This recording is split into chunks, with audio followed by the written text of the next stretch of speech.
All right.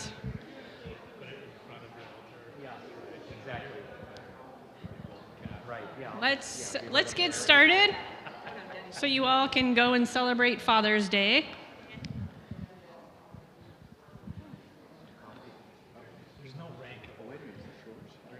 So a few things about how we're gonna handle this conversation. First of all, this executive council is newly elected as of Wednesday, so go easy on them. Mark is your new president. Brian is your new vice president. Joey is your secretary. And Todd is your treasurer. So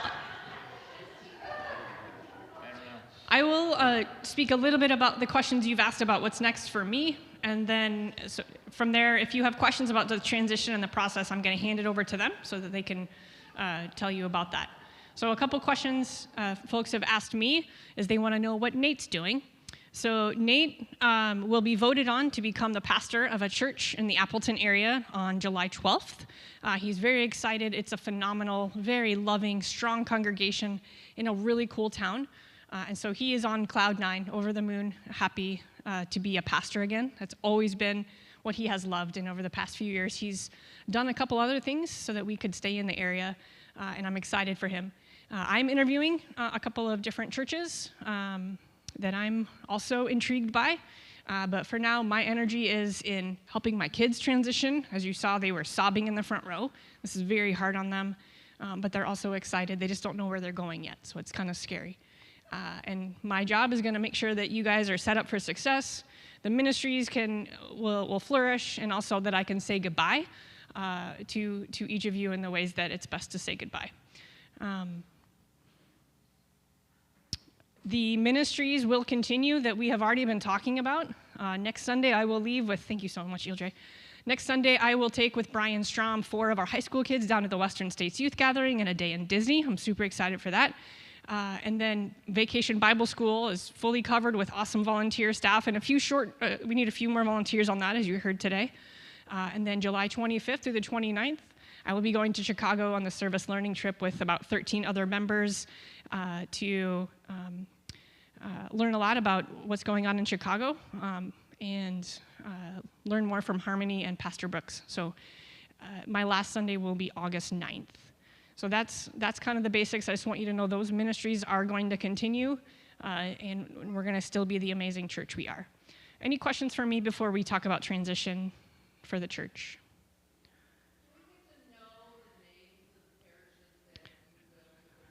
Great question. She said, do we get to know the names of the parishes that you will be moving to? When it's official, you will know. The call process is pretty protected and secretive. And I wouldn't want someone out of anger to call Nate's future church that hasn't voted yet and say, hey, you better not call him, right? Not that you guys would do that, but so I'm kidding. Eventually, when I do have an official call, I will share the name of the church with you all. Yeah. Other questions about my family and what we're doing? Yes? I didn't realize that we weren't allowed to be in touch with you for ministry stuff, which does make sense. Just maybe we didn't realize. What about... Hi. Oh, wow. Do I really need a mic? So I didn't realize that we weren't allowed to be in touch with you for ministry kinds of things, and that does make sense. I just hadn't known. What about socially? You know, if our kids are friends with your kids, or if we're friends with you, and we want to chat about dogs or something, is that allowed, or is there a no contact period? That is a great question, and one that we will handle delicately. It is true, I'm not allowed to be your pastor anymore. Weddings, funerals, baptisms. There may be a very extreme case where I can come back within the first month but I'm not your pastor anymore, and the lines between pastor and friend are blurry. Yes, I can be in touch with you, but if I don't respond in a pastoral way, it's because I'm not your pastor. You all have been my kids' family, and many of you my dear friends. And so we will navigate that carefully.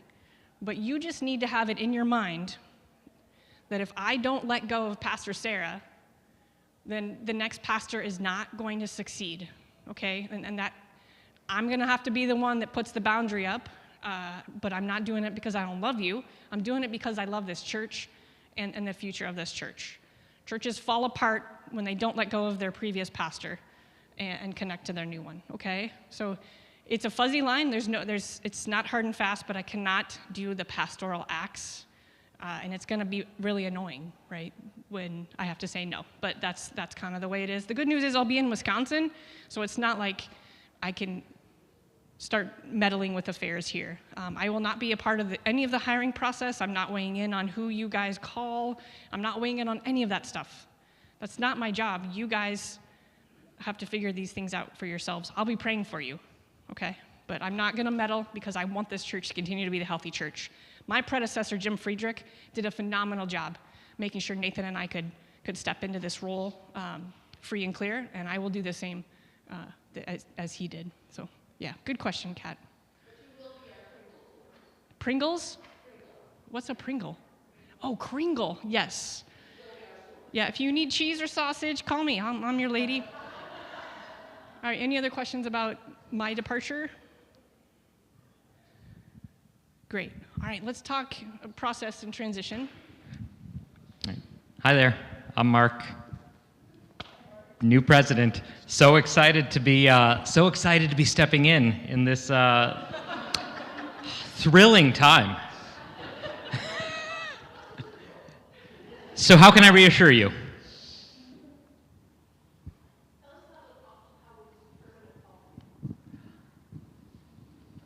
That's a great question. Yes. So the question is, how do we determine a call committee? So as I understand it, that process cannot begin until after Pastor Sara has left.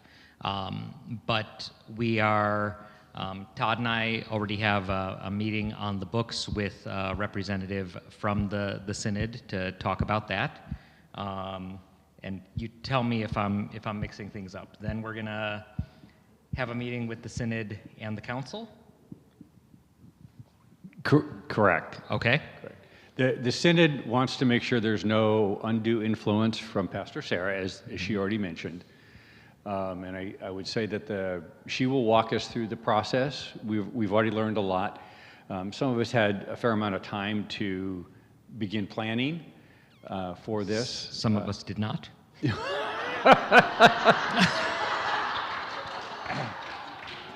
The way our Constitution is written, the council puts forth a slate of members of the congregation for the call process. That's okay. No, it's okay. We're gonna, right, the council, we're gonna put together a slate of nominees. We're gonna, make sure that we get a demographically representative slate of nominees. Make sure they're all willing to be a part of that. Once we have our suggested call committee, I believe we'll have a congregational meeting, and it goes to the congregation for approval. Is that correct? Right. Let me just interject a couple things. So there's, as he mentioned, we're trying to make sure we cover the demographics of this church. And we're also looking at including a staff member, which is not, what's the right word? Not encouraged by the synod. We found that when we did the call process for Pastor Sara and Pastor Nate, we did have a member, Christine, I know you know that, of the staff included in it, because at the end of the day, that's part of their role, is to be able to work with the new incoming member, and so we will do the same thing. The Constitution says 6. We're thinking it'll be 6, maybe 7. 7th being the employee of the church. Thank you, Pastor. Oh God, really? Sorry. Hey.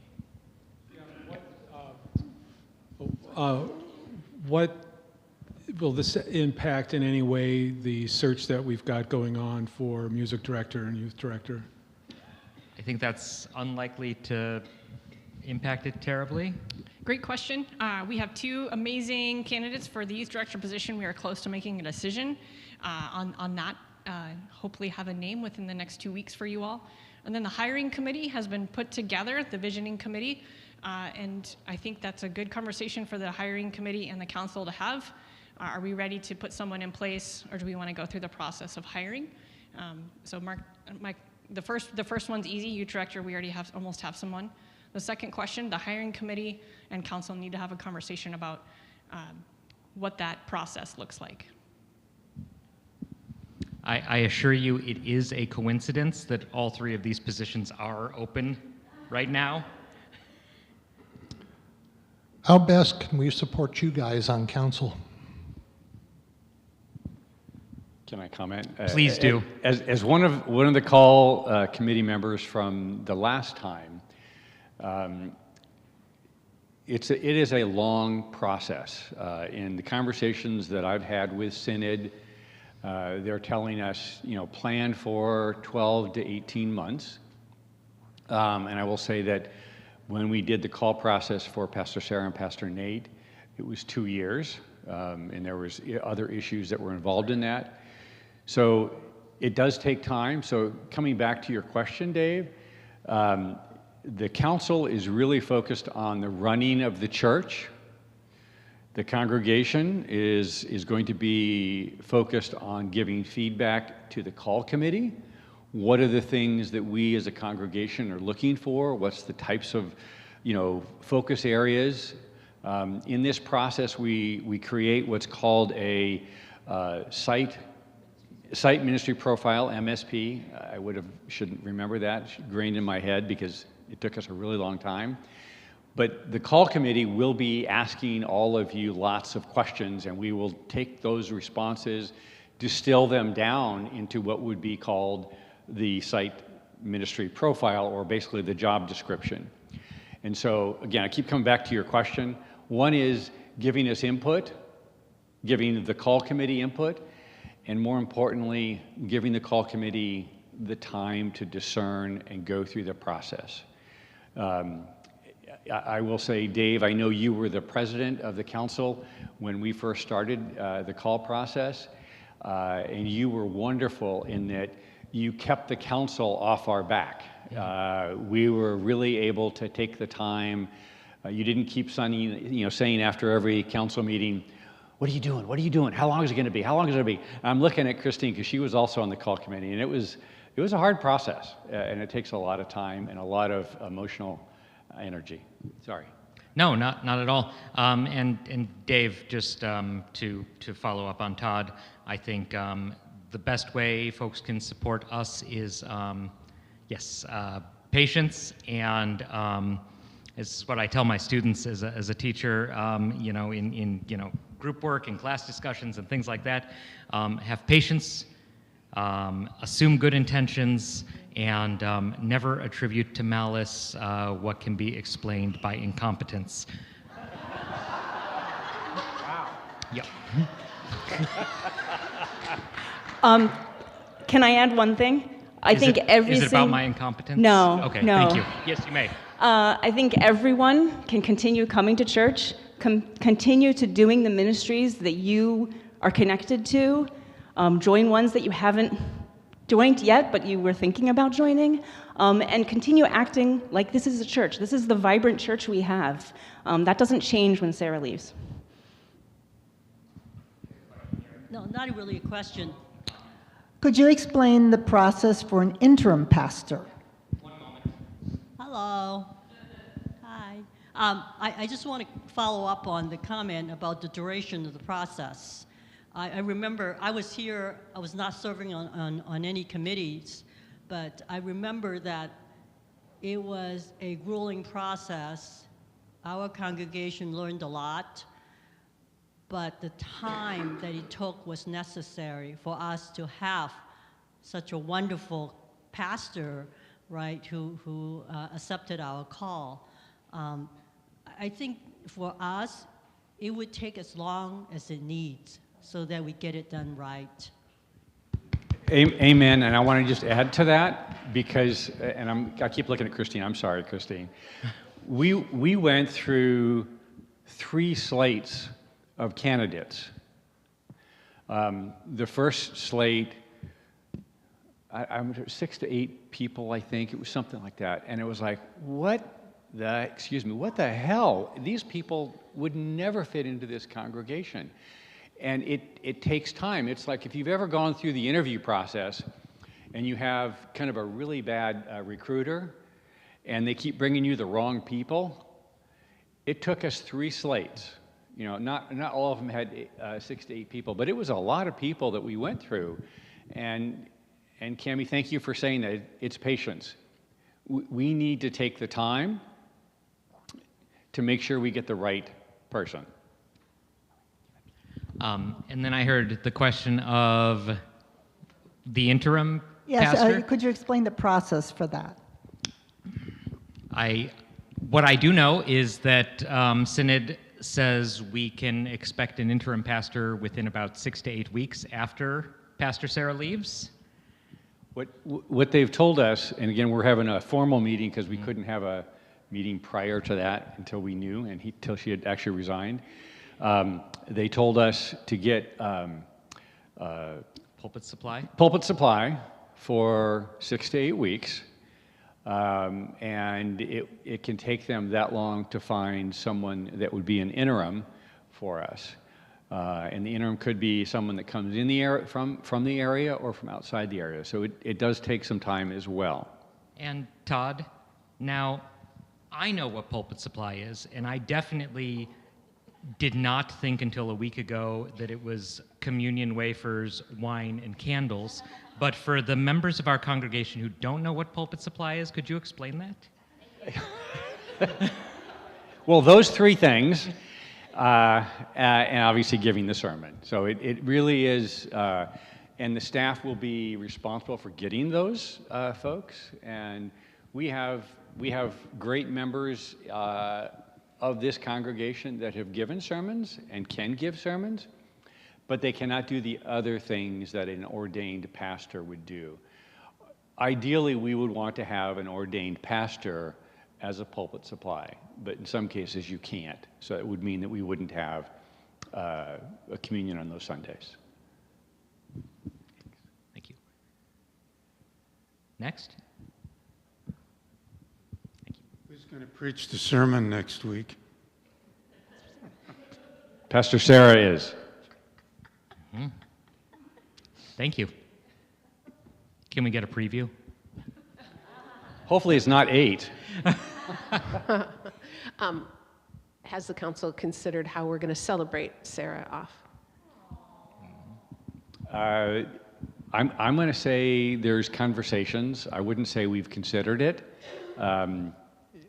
As you can imagine, it was kind of a bomb that she dropped on council on Wednesday. And so we all walked out.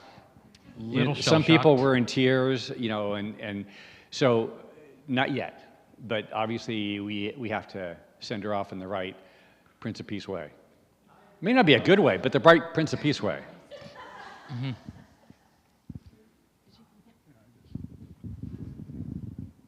Who is going to perform communion? Next week? Is she still on the payroll? She will until August 9th. She will be preaching until August 9th. We will have a couple of pulpit supply because she's got a couple of outings coming up. Oh, okay. Yeah, July 28th, she won't.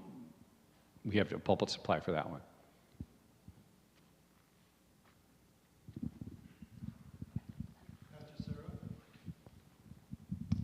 Are you going to become a cheesehead?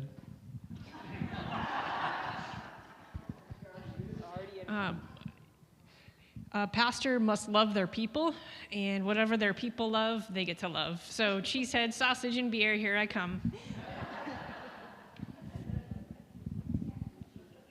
Yeah. All right. With the interim pastor, potentially for 2 or 3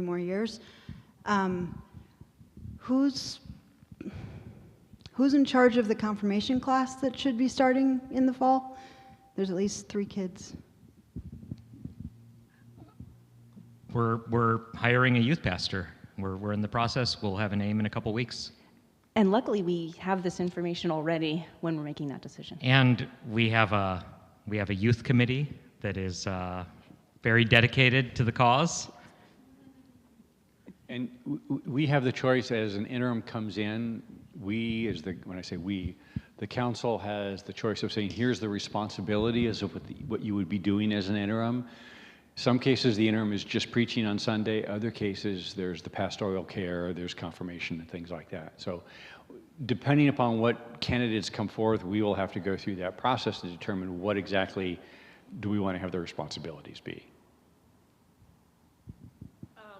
Just as a follow-up to that, I know we've got candidates for the youth minister, and we haven't announced that yet, but are the candidates ordained ministers, or are they?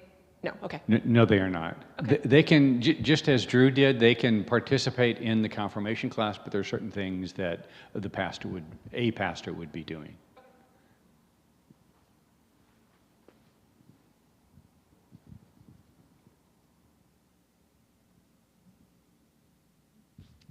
Well, if that's all the questions for now, you know your executive council. Feel free to corner us after service in the coming weeks if you have other things that come up. Thank you so much. Happy Father's Day.